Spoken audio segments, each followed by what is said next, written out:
Yeah, hi everyone. I have this question to ask. Why do people always think that being poor is a sign of righteousness?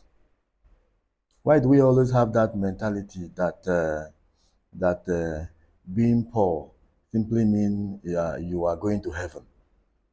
Why do we always want to condemn a big auditorium or a big synagogue or a big church, well furnished and well built, and we tend to say that God is no longer there, but prefer to go to a mushroom church and say that God is here, is there?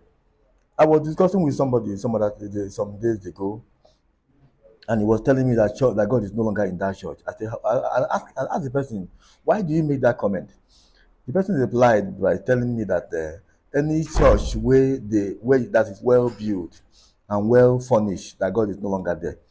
That God is in the mushroom church where they are still worshiping in a mushroom, that they are still worshiping God with their whole heart. I get marveled about that kind of thing. I was like, man, why do we have this ideology in our head? And it's common among Sabbatarians. Why is it common among us? Why do we tend to neglect things that are necessary for us? You see somebody suffering, and you ask him or her, you assume that it shows that I'm poor. Simply mean I am going to heaven. That rich men do not go to heaven. I don't understand. Why do we have this ideology on our head? It's very appalling. It's very disturbing that this attitude is mostly, you can mostly see it among Sabbath people, most especially among Sabbatarians. Poverty is never a criteria of heaven. Poverty is never a criteria that you are making heaven. You can be poor and still go to hellfire. You can be rich and go to hellfire. Hellfire belongs to everyone, both you poor, both rich.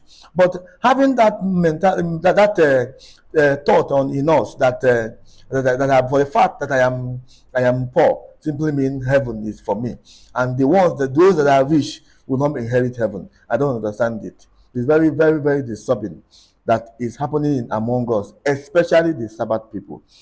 I pray. Let me take you to the book of the Bible, to the book of Second Kings 4, verse 1 to 3.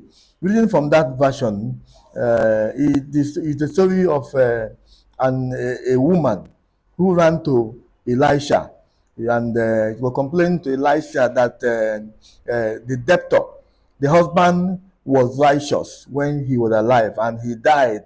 He died with his righteousness, and yet the husband was still poor, to the extent that the husband was owing a debt.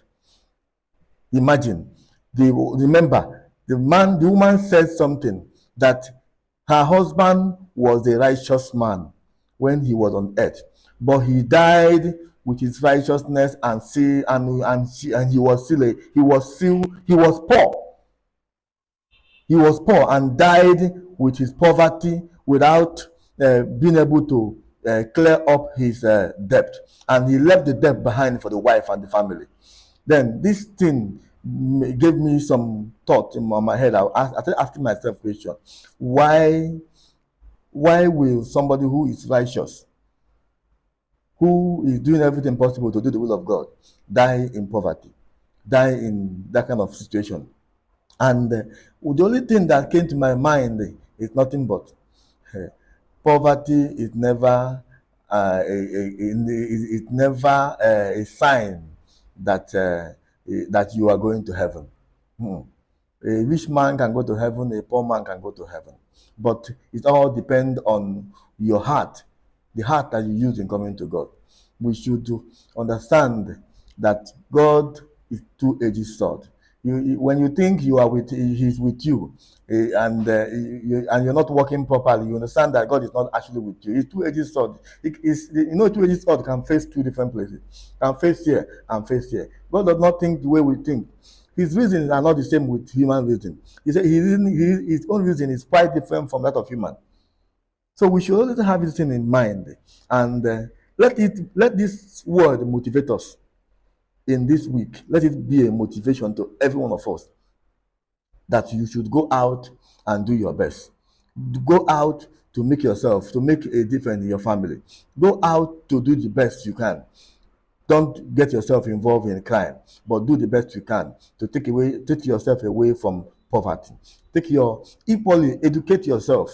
Let it sink down into us, especially the Sabbath people. Let it sink down into us. Because I was marveled that someone told me, made a statement in my ear, that any church that is big and well built, God is no longer there. But the church that is still in mushroom, God is there. It's appalling. It's very, very